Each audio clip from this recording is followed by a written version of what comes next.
Okay, so hi everyone and welcome to this ACAN Circular Economy Now CPD. Today is the 8th event we have run in the series and we'll be focusing on the implementation of circular economy principles at RIBA Stage 7. My name is Josephine Neal and I'll be chairing today's session. I know that there are many events on today, what with it being Earth Day, so I want to extend a thank you to our audience for choosing to join us. Before we start, just a few housekeeping points. The meeting is being recorded, so to avoid any background noises, mics will be muted, but we of course still want to hear from you. If you have any comments or questions for our speakers, please do type them in the chat box and we will come to them at the end of the session. For those of you that aren't familiar with the Architects Climate Action Network, we are a large group of individuals within architecture and the built environment taking action to address the twin crises of climate and ecological breakdown. We have 3 overarching aims: decarbonise now, ecological regeneration, and cultural transformation. Our growing network is formed of 9 thematic groups. Working together, we are creating change in so many ways. So how do we do it? Well, we campaign, we research, we lobby, and we knowledge share, and it's really exciting. So if you'd like to join or are simply interested to learn more, the best way to get involved is via the WhatsApp and Telegram broadcast channels. The links to these will be posted in the chat now. Before we start, I just want to highlight another ACAN event happening today. At 7 p.m, the new ACAN thematic group is being launched. The Natural Materials group will start by focusing on the creation of a materials library that brings together sources, properties, and suppliers to support choosing natural materials. The sign-up link for the event will be posted in the chat now, as well as being available throughout our socials. Okay, so let's move on to what today is all about. Since January, ACAN's Circular Economy Group has been running this series of CPDs, each one focusing on a different RIBA work stage. Our aim is to identify opportunities, share examples, and highlight some of the many barriers implementing circular economy in the UK context. So far, the series has been incredibly popular, with well over 1,000 attendees to the live events and nearly 3,000 views of the recordings that are available on the ACAN YouTube channel. Clearly, there is a growing interest for circularity, both in theory and practice. We are so grateful to all our guest speakers to date who have shared their experiences. We plan to round off the series with an event focused on the idea of a new Stage 8. This is the next and final event in the series, and in the spirit of ACAN as a grassroots organisation, we hope to spark a diverse and lively debate as an end to this series, but only really the beginning of our campaigning for circular economy within the construction industry. Tickets for the Stage 8 event are available now. We expect it to be very popular, so please get your tickets sooner rather than later. So, as a quick reminder, I'll just outline the RIBA's definition of Stage 7 use. Stage 7 covers the ongoing use of the building and actually starts concurrently with Stage 6, but lasts the lifetime of the building.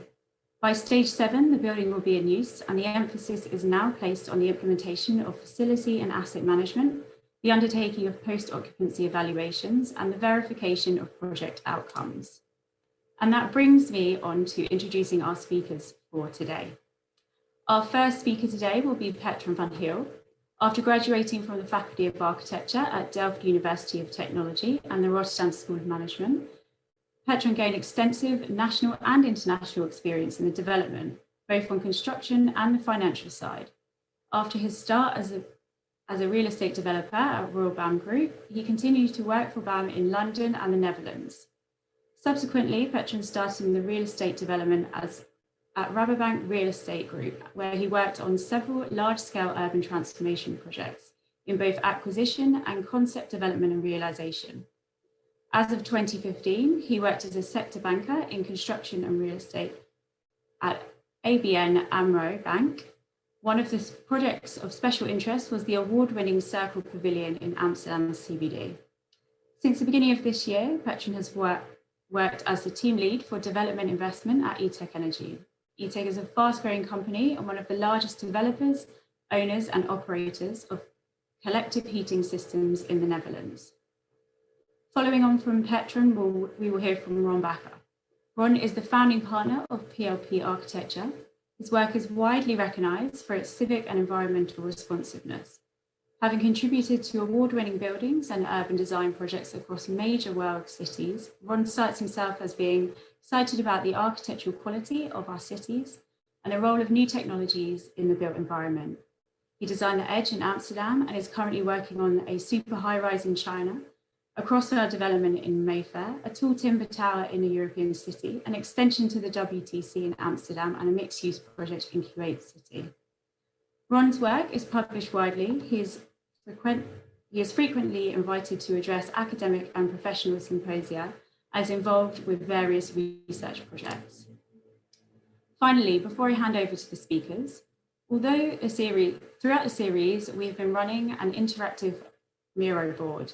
Today is no exception, so please do get involved. A link to the board will be added to the chat now, and any unanswered questions from today will be posted by our team, so speakers will have a chance to answer them after the event. We hope this will form the basis of a resource we will produce at the end of the series, so all contributions are very welcome. The Miro board will be open for the next 2 weeks, so you can check in at your own convenience. Okay, I think that's enough from me. I will hand over to our first speaker, Petran van Heel.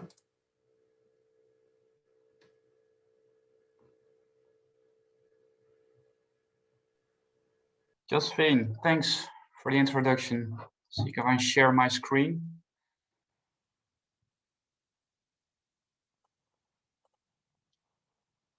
Technical part, always difficulty in this Corona era.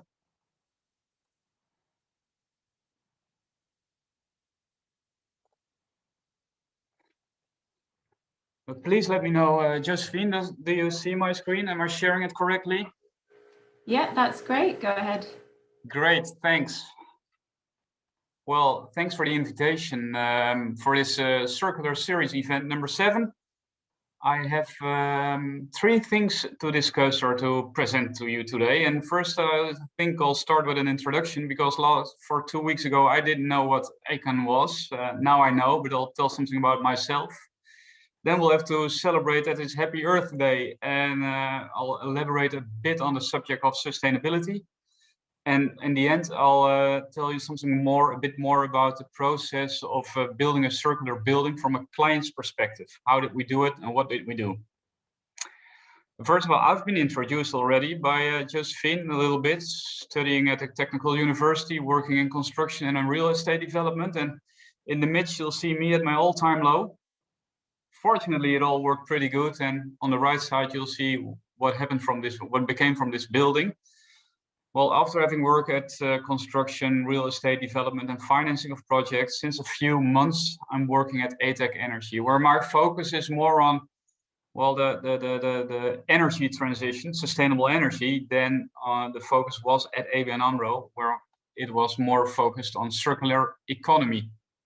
Banks have special interest in circular economy. It's nevertheless called circular economy, so we're involved in that part as well. So I'll get back I'll go a bit back to my role as ABN AMRO banker, having been involved in this circular project. Well, the second part is about sustainability, and we are all aware, especially you guys, but more and more people are aware of the consequences of our growth. And not only on Earth Day, not only on Happy Earth Day, but every day we're being confronted with the consequences of our, well, growth, luxury, etc. We're having 50 years of Earth Day nowadays, 50 years, and we're still here. So there's a lot of ground to cover, a lot of stuff to clean. But nowadays you can see it's kind of everyday's news, sustainability, and everybody's involved in it. Today, Biden, the US, enters into climate change discussion again with strong goals and with a strong opinion. This must boost sustainability further. And also today, a EU green taxonomy. Don't know if I'm talking to British people, but in the European Union, we have we're starting to get a taxonomy on the financing side of sustainability, how to measure sustainability. This is very important for investors and banks, so we can finally prove which investment is green or sustainable. And you can take into account that from this point, all financials will start up building a more greener balance sheet based on this taxonomy. And it's not only banks, it's also the world leaders. This is from the World Economic Forum. And it's a slide where you can see that from over the last 10 years, they asked 1,000 world leaders, what do you think are the most important risks for your company or for your country or for your large city? And you see that the color blue from economic risk is shifting towards green risk. So we now see climate, the world leaders, 1,000 world leaders at the Economic Forum, see climate and environmental impact as one of the largest risks. So we are shifting, we are moving, and there's more and more awareness. My children having been striking for a better climate in the Netherlands, and I think children everywhere are in for this change as well. You can also follow the money in sustainability. This is Larry Fink. He's the CEO of BlackRock, and I can't even pronounce this figure in English. I think it's 8.7 trillion or something. This is the assets under management. And every year, Larry Fink, he writes a letter to the CEO of the companies where he invested in or his company invested in. And being as a former ABN AMRO, he has a few percent of ABN AMRO. He sends all these CEOs, I want you to put more effort into sustainability, write me about it, tell me about it. So there's a huge pressure of money on sustainability. And that's because we have a new variable in the equation. It's the economy, stupid, but there's carbon in it. And this is going to have impact on all business sides, and especially on our sector, on construction and real estate, because almost 40% of all new raw materials is being used in buildings. We create heavy stuff, it's heavy assets. And about 40% of all garbage is from construction. And with this construction, with buildings, etc., not only with construction, but also within the buildings, we produce about 40% of carbon from all carbon produced. These are quite big numbers. This used to be my previous head office, ABN AMRO, at the South-Ex Central Business District in Amsterdam.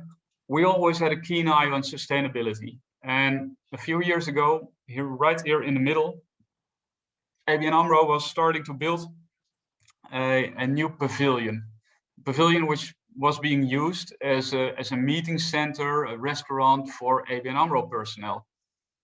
However, during this process, we thought it shouldn't be just sustainable, it should be more than sustainable. And little did we know about circular economy and circularity, but I think we started defining some principles of how can we do that? What do we have in mind when we would like to raise the bar in sustainability? And it's not just energy, it's also material, and it's definitely carbon. So since we're with architects here, I'll show you some pictures of what it has become, the building. This is like 4 years ago, when it was in construction. You can see a lot of timber. It's in the central business district. It's kind of the little Docklands, London Docklands, but then in Amsterdam, really little. So there's a lot of glass, marble, and steel, and we started making this, a building in timber. Very pleasant to be. With the use of second-hand materials and using less material. Very green, almost hard to find in the garden instead of kind of in-your-face buildings. And slowly we figured out that the Circle, as the building is called, became a building with a movement. People who were into circularity, who would like to know more about it, would like to write about it, be here, study it, etc. So we're very proud that this movement, this circular vision became such a broad movement. And I think this is the stage 7 in use. We use it, but you also have to use it to bring and to share knowledge. I'll get back on that a little bit later. This gives you an idea about the building. So we worked at a different process on this building. We had different teams, not only technical guys and architects, but we try to work with the construction and the whole chain from construction and a construction company in a kind of a round table setting, discussing every item of the building, not just on price, but also on total cost of ownership, but also on aesthetics, and also on how to clean it, and also on etc. So various aspects, much broader than in a fragmented processes. We have in most development projects. And we had a tool, we had some design principles. And these you can call them the 5 business models for circular economy. Some of you might be familiar with this one. There's many models floating around in the world. Well, we use this one, and I'll show you what we used and how we did it. First of all, there's circular inputs. That means use less, better, and existing materials. So we ask the architects and the construction company, can you use less materials? Can you use better or existing or other? And then product as a service. It's a shift from possession to use. And we all know it because nobody buys music on a CD anymore. And there's also various parts of buildings maybe you don't have to buy anymore, but you just want to use them. So it can go from consumer products like music to cars to mobility to buildings, etc. And then there's lifetime extension, and it says something about the way you have to adapt your building, or how agile is your organization or your building. The materials you use, the raw materials. Sharing economy, very important part of the circular business. And reusable, value recovery of the materials you use. And now on every subject, I'll elaborate and I'll tell you a few examples we did. So circular input, use less materials, existing materials, and bio-based materials. Less is more. You should know this one. This is an important fact from the building. We first had a design, a traditional pavilion, which is the same square meters, the same surface as the building we made. And then we redesigned it, to really think about what kind of raw materials are we going to use? Can we use less materials? And here you can see the difference. We redesigned it, and we had a reduction of raw material by 35%. This also represents a lot of money, because you don't have to buy these materials. So less is more.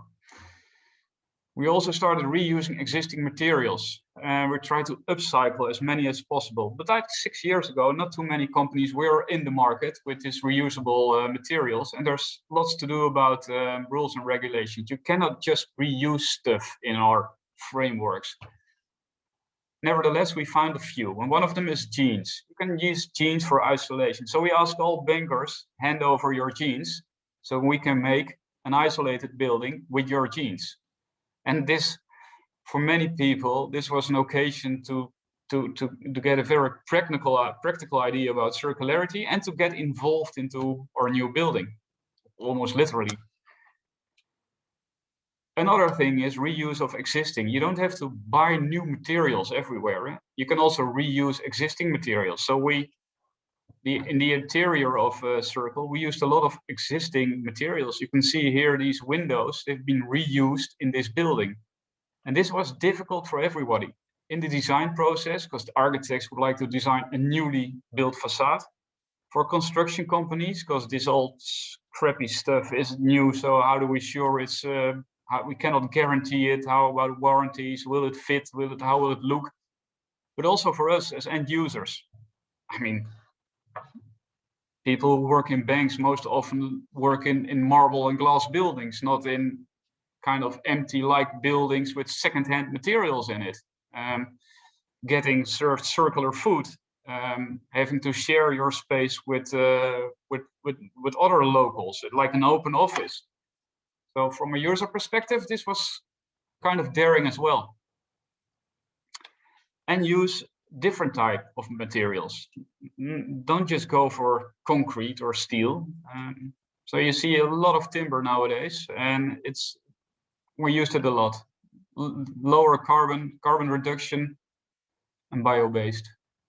This was only the first, circular inputs. The second one is very interesting, especially if you're in the finance side, product as a service. We see a shift over the world from possession to use. And this will mean that the producers will have to rethink their product, because it has to become better or reusable or shareable or whatever. And for us as banks, it meant, what are we going to finance from a building? Because what is a building if you can take all kind of parts out and make it a product as a service? And many companies are working on solar panels, washing machine, furniture. In Circle, we even had an elevator. the whole building was of ABN AMRO. We did not only design and build it, we will also finance it and we use it. But except for the elevator, this is a Mitsubishi elevator. If you step in the elevator and you go up a floor or down, Mitsubishi sends a little bill to ABN AMRO every time we use it. So we had to rethink the model, and instead of just focusing on construction cost, life cycle costing becomes more and more important. The next one is, if you make a building, and this lifetime extension, make sure it's adaptable and flexible. So here you see Circle, and the Circle it's a conference room and a meeting place. It's a restaurant, not only for us, but also for the total community on the South X. It has a rooftop bar, always open. It has a publicly opened rooftop garden. So it's within the bank parameters, but it's open for everybody. There's art, there's fashion, and of course we used to have these kind of events with Heineken after work, everything to attract more and different people to the building. But the main part of the building, over days, it was used for the Circle Academy or Sustainable Academy, not only training our people of ABN AMRO, but also our clients and schoolers and students, etc. At the whole day, pre-corona, it was a vibrant, busy hotspot of people who would like to know more about sustainability, circularity, and learn of each other. So sharing this knowledge, very important. And that's why we say that we have a right to copy. So everything we kind of invented in this building as circular pioneer, we send outward. I made this report, future-proof real estate. We had lots of discussion with real estate investors, property developers, construction companies, and architects from over the whole world. From what do we think is circularity? How can you build on to this? Make use of what we already know. Share the knowledge. Create a circle movement. Create a circle living lab. And the last part of these 5 business models is, if you use all these materials, and if you've shared it and you did lifetime extension, you can change it all kinds of ways. Make sure that at the end of lifetime, it's at least repairable or reusable. A design for disassembly. So this was interesting for me to see as well. If you design for disassembly and use less materials, you're not going to cover or clad all the ceilings or the facades or whatever. So we have to focus on a new kind of craftsmanship as well, because you see all ducts, you see everything in this building. So it needs to be good. And you can now easily reach it and repair it as well. This was also new for construction companies. No foam, no glue, no kit, no whatsoever, because we need to have a building which is ready to be taken apart again in parts and bits and pieces and reuse it again. So no foam, just screw it construction methodics. And then I would like to, for the last 2 or 3 minutes, I would like to take you to a few circular approaches I see in the Netherlands, which might be of interest for you as well. This one is not less is more, but more is less. And I'll explain on this part as well. We see more and more buildings in circularity. This is from the architect to see. They're the designer of Circle in Amsterdam. But after we made it, more and more clients came towards them, asking them, can you please help us? Because we would like to rethink construction as well. So the midst is a building of Edge Technology, a large developer, a real estate developer in the Netherlands, who is really into circularity and well-being now and building better buildings. And there's more. I can mention a dozen of projects, and well, it's all prize-winning, it's all groundbreaking. I really have to say that. On the top left is Hout, which is mean wood. It's in Amsterdam. It's a 70% wooden building, the highest apartment complex. And on the right top, there's a project in Rotterdam, which has to be realized, working on it now. Left down is an office block, 80 meters high, of timber and wood in the central business district, right next to the ABN AMRO head office. And right at the right down is Triodos Bank in Zeist. Fascinating building, also a bank building by Thomas Rauw Architects. He counted the screws. I think it's about 116,814 screws is it connected. So it's also no glue. You can take the whole building apart and reuse it again. And there's more circular opportunities in urban mining, and more in this case is less waste. This is New Horizon, a company which does demolition with a mission. However, don't tell them they do demolition because they do urban mining. They see a future where they take concessions on a building instead of a mine, because all these buildings, we have more building materials in our cities than we are using at the moment. So there's a lot of waste in demolition, which we can reuse in new buildings. And this truly is starting to work. And everybody thinks this is interesting. And we kind of get rules and regulations in place in the Netherlands now to kind of favor pre-used materials above new materials. I think this is a great building block for circularity, the building stone. And we're going to use more digital tools. Cities are now being scanned. This is done at universities in the Netherlands.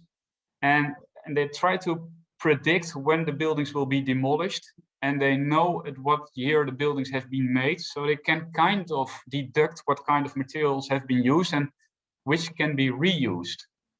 So this all data-driven mining, imagine that in the future you can take kind of a concession on part of a city to reuse the material once it's free from its buildings. And this one's also a very interesting development, is Madaster. And Madaster is from Thomas Rauw, the building from Triodos I just mentioned. He says waste is material without an identity, so we'll have to give material an identity. So he kind of invented a material passport. So imagine if all buildings would have had a material passport, then we would have had data together and combined. And then if buildings will be demolished, you'll tell the market the building will be demolished in a year or 2 years. We have a material passport. Start picking your materials from a building, start bidding on it, place it on a marketplace, etc. So more data, less unknown, more potential for circularity. Fascinating about these concepts. Very difficult in practice, but we'll have to scale it up. So there's more and more opportunities for sustainable business. There's more and more clients who see sustainable business and circularity as an opportunity. And I think for architects, there's a huge chance, because it starts with you. It starts with creativity and design, and think different than normally and rethink again, and trying to seduce clients to walk with you towards this new circularity. Well, this is the end of my presentation. Thanks for your attention. If you'd like to know more, you can scan this logo. You'll end up on my LinkedIn profile, and I'm happy to answer more questions. For now, I'll leave it here. Thank you so much, Petran. That was brilliant insight to the work you've been doing. If you have any questions for Petran, please do post them in the chat. We'll be picking them up towards the end of the session. Next, we'll be hearing from Ron Bakker, a founding partner of PLP Architecture. Whilst Ron is setting up, we'll be issuing a poll which should appear on your screens shortly. You can take a few seconds to fill it in. It's anonymous and a great way for us to know more about our audience. Okay, Ron, over to you. Hi, my name is Ron Bakker. I am an architect in London, but I do a lot of work in Holland, and I must say I recognize a lot of what Petran has been talking about. What I didn't know is that somebody probably looking like Robert De Niro is going to knock on the outside of my window and say, hi, we're just coming to take away some parts of your building because you've used them long enough, you know, and that is an interesting sort of notion, and I'm going to try and get used to. I talk a lot also about the things that Petran is discussing, and I just realized it's an amazing change that's happened now, not so much in the world, but in the world of architecture, because I spent a long time of my career trying to convince my clients to do sustainable stuff, not even convince them. Sometimes we cheated them into doing sustainable things against their other wishes, and it's kind of weird that now our clients are asking for these things. So you as architects will have to, buckle up and try and provide a service that you hadn't perhaps in the past felt that was too much required of you. It's going to be totally new. So I'm going to talk a little bit about a very much more detailed issue, it's about the people in office space. And obviously, it's only very recently that we all became aware that the people actually are exactly why we do these things, buildings, and why we design cities. It's 10 years ago, we wouldn't talk to our clients so much about people's happiness or whether they were going to be fit, or we talked about square meters, perhaps some issues of corporate nature, and I want the building entrance to be really tall so that everyone will think my company is the best, kind of thing. And all that stuff's disappeared. And we're now talking about sustainability a lot, and we're talking about people. So what do we know about those people in buildings? And perhaps that's the most important part of any stage 7 consideration. How is the functionality of the building? What is happening in it, and how does it work? And we, as PLP, are doing lots of fairly corporate type projects, and even those newer workplace buildings are very different in nature than they have ever been. For me, the architecture is always as simple as I can make it.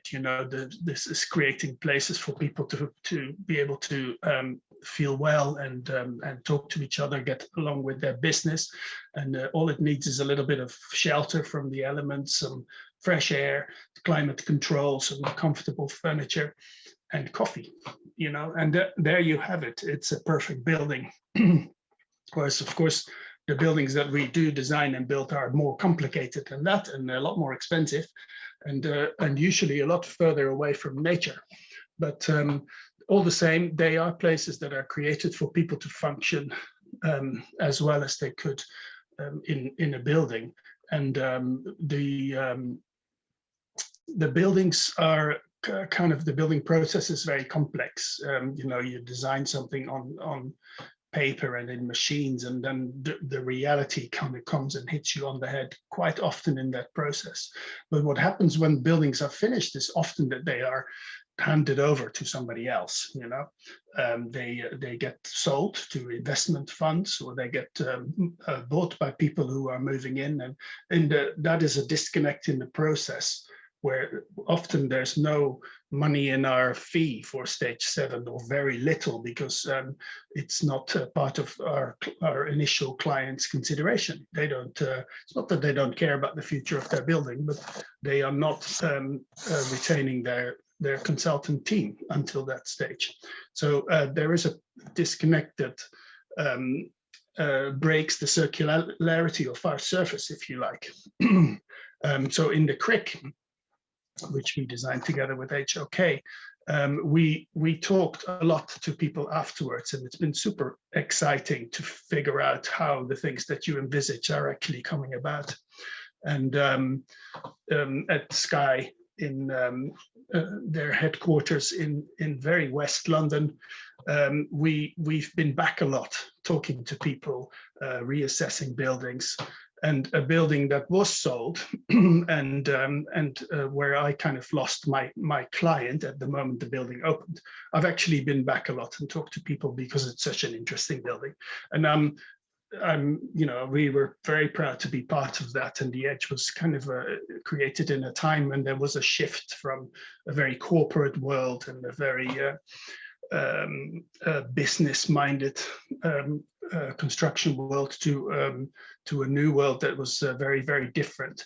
And in fact, Petran's bank, ABN AMRO, funded the project or financed the project in the end, just after the last recession. And the reason they did that was because it was a very, very sustainable building. And they created a fund, a green fund that would focus on very sustainable projects. So it's become very much part of mainstream business thinking, which is going to eventually save us, you know, because we have only almost 80 years left in this century on this planet, and I'm not entirely sure we're going to make it until the end unless we find very new ways of considering our built environment. When we did Edge, there were three things coming together. There is a notion that office space is changing. You know, the way we worked on the top left was based on people and machines, you know, and the idea of people and machines producing something, a sheet of paper or a calculation or something, that's gone completely out of the window, and it's disappearing fast. And in the 50s, we might have thought, as Jacques Tati did, that this would develop into something where people were more concentrated, doing the thing that they did, not talking to each other and being in cubicles. That's not happened. In fact, people are using office space as a social place, and large amount of the aspects of a building are social buildings, are social aspects, and that's where people talk to each other. That's where creativity takes place and collaboration, and those are going to be the things that we are building these buildings for. And the aspects of the office space that are more important than they have been in the past is wellness, you know. And with hindsight, when we designed the Edge, initially before the recession, it was very much a kind of corporate office building with a bigger heart, because the tenants that we were designing for really care about the way their staff is functioning, but it was a corporate type building. Sustainability was recognized by our client as something that was going to change the construction industry, and we're talking 2010, it's not so long ago. And they decided, with the help of the main tenant, this is an important consideration, that the main tenant helped investing into measures that are very sustainable. So it turned into the world's most energy efficient office building or something like that, most sustainable office building. They also felt that there was a time coming for more technology in buildings, and they were absolutely right. So that Bloomberg called it possibly the smartest building on the planet and stuff like that. So very many accolades. But actually, for me, talking to people in the building since then, everyone's kind of done with talking about sustainability and technology in the building, but they all feel that the place is very comfortable for groups of people to come together and work. It's the wellness that seems to have won, I think. The clue, of course, is in the middle. It's the area where these things overlap and where we understand how technology, sustainability, and built environment contrive to make very good places for people. So at PLP, we also have a research group called PLP Labs, and we work with people in the industry and academia and very many other types of interesting people and interesting institutions to see where those overlaps are taking place and how we can work with them to figure something out. And in this case, I'm going to tell you a little bit about a report that was issued. It was launched this week by the BCO, the British Council of Offices, about the use of wearable sensors in office space. It's not so much that we set about collecting data to learn from, but we set about collecting data to see how we could learn from it and how we could combine data from people's bodies and from people's environments, and combine it with anecdotal evidence or survey evidence about the time and the comfort of the workplace, and see if we can analyze the data and learn something from it. Very interesting. So to that extent, we we've asked people in our office to volunteer, and many people did very gladly. There were a bunch of people who we strapped up with all sorts of sensors, and we put little environmental sensors around them that would measure lighting levels and acoustic measurements and daylight and temperature and all of those things. And we logged all the data that was created by people and by their environment. The study was kind of hampered by us going into lockdown, and we added some home-based working to it, which was kind of an interesting comparison. And we made different working conditions. Top left, we blanked off a little meeting room and sat some poor guy Alex in there who had to spend days, the whole week in there until it drove him nuts. We worked in space that was nice and busy, but actually, you know, with too much sunlight coming in and bad acoustics. And we made some really special places with lots of plants and comfortable relationship to surroundings, and we compared those. The body and the mind, of course, are completely interconnected. The bodily functions, the nervous system, hormones, blood circulation, blood pressure, stress levels are all very physical, but they are connected entirely with how people feel in the space. And of course, the space has a big influence on how our bodies function. And wearable sensors have become better, cheaper, and more available. And if you combine a bunch of these on a person, you can collect a lot of data about it. And that's been super interesting to do, of course. So we've measured heartbeat patterns, activity levels. People wore Fitbits all 24 hours a day, checked their sleep quality. We've measured skin conductance to measure stress levels in people, blood oxygen, muscle tension. You know, Charlene, who has organized this event today, had a buzzer on her shoulders every time she slumped. It zapped her back into shape, and that was the worst thing. All of these things, the data was measured, and we used a system that one of our collaborators is Professor Derek Clements-Kroom, and he has been working in University of Reading and many other places on a system to study the relationship with design parameters, input, if you like, in the top, and impact in the bottom of the diagram.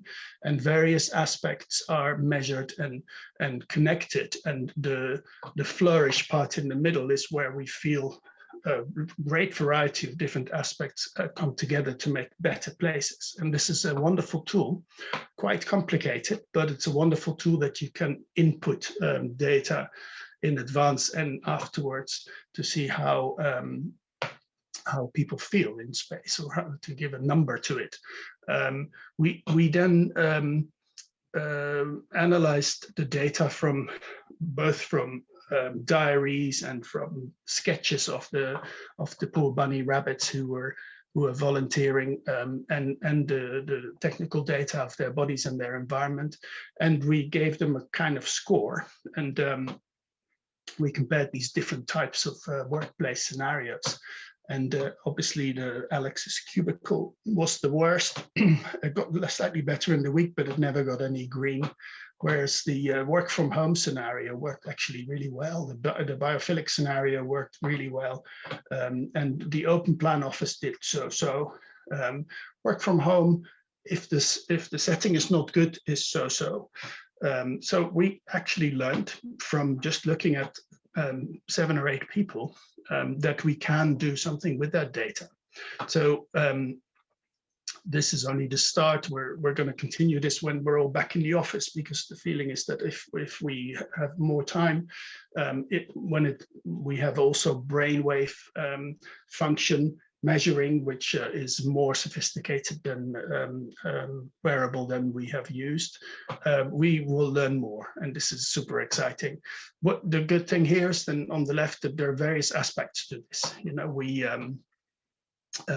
it's very important to talk about the importance of design in people's health and well-being. it's a difficult subject to, you know, you can talk about daylight and you can talk about green and materials, and, you know, people know that timber makes you happy. If there's a lot of wood in your space, you feel better. But there's a lot of unknown, and we are hoping to learn from those by measuring those mental and physical aspects of our subjects. There's a potential, because this is wearable technology, that this will empower users. So office users should be able to ask for better conditions, and they will now have proof, because their Fitbit says you should possibly not be working in this space because the air is terrible, you have bad lighting, and it's too noisy, for instance. In the past, that has not been available to people to actually have real data to explain. And in the bottom, it might, we can learn so much from this that building owners could get a score out of this, if you like. If you have office space that is so well designed that your people who work there are more productive and happier and fitter, then that improves the price of your asset. You know, frankly, some buildings might be very expensive and in great places, but they don't function very well to its users. That's a problem. So this is perfect tool for stage 7 assessment afterwards.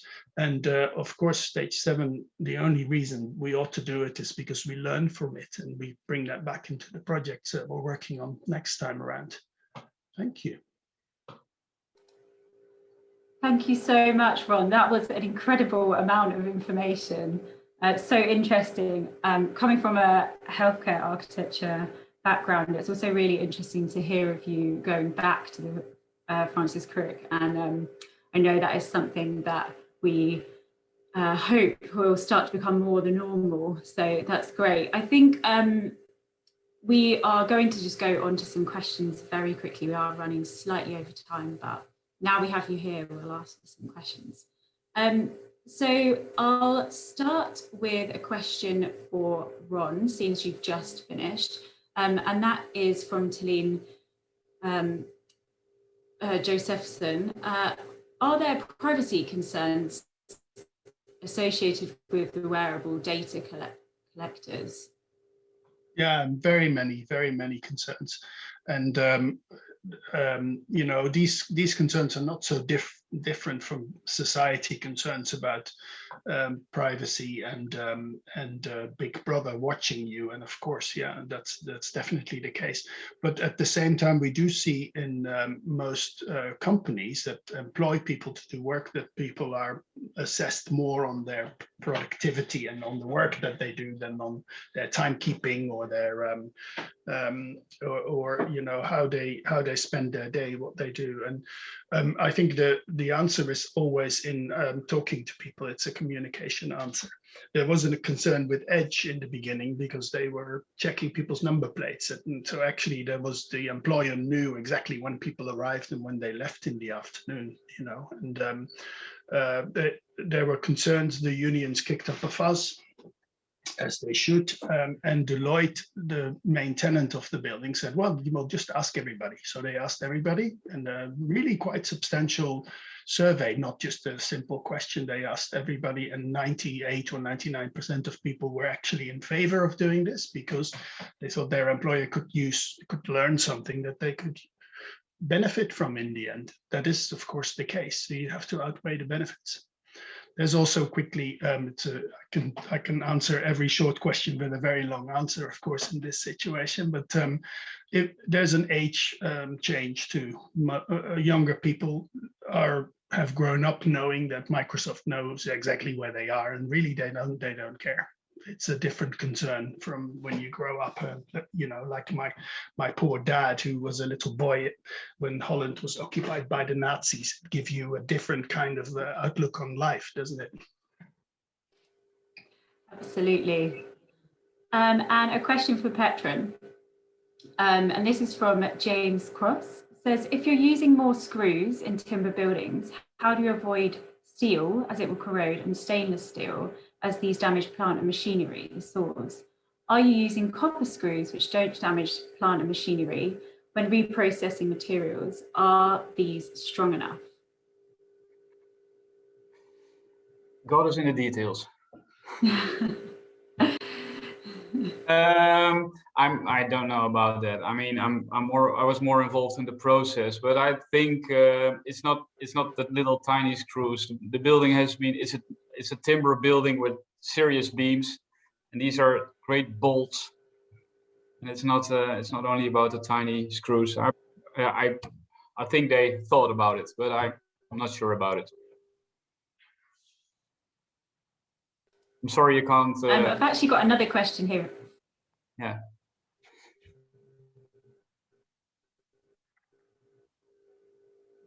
I've actually got another question here for you from Megan Charnley, which says, what is the cost of the usage of the elevator? And is the elevator the only leased element? I cannot tell you that either, partly because it's a contract between ABN AMRO and Mitsubishi, so I'm not able to talk about that, but it's not too much.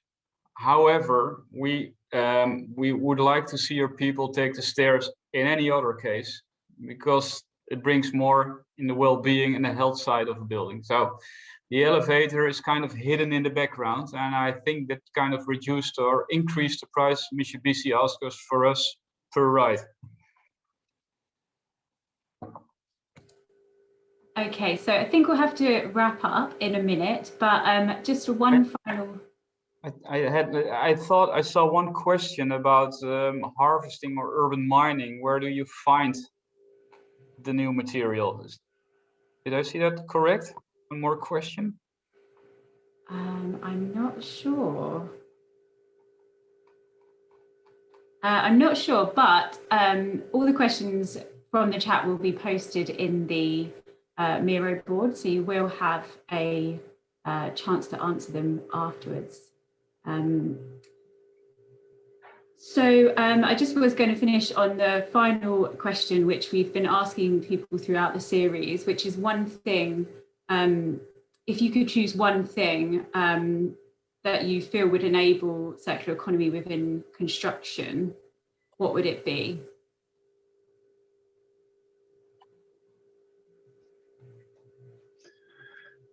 Talk about it more and more and more. The discussion is really going around at the moment. People are really starting to care about these things.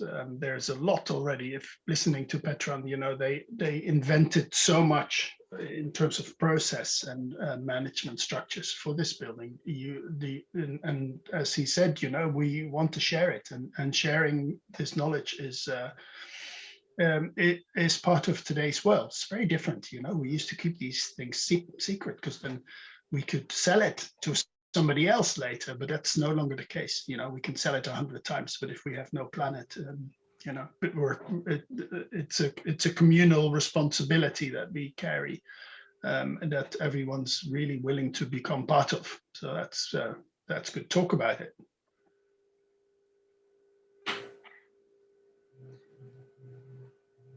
Petran, did you want to add anything to that? I think actually that's quite a nice connection to your presentation. Obviously, when you noted about the genes with the bankers and the idea of them being more involved because of that, and I think that's really, really exciting.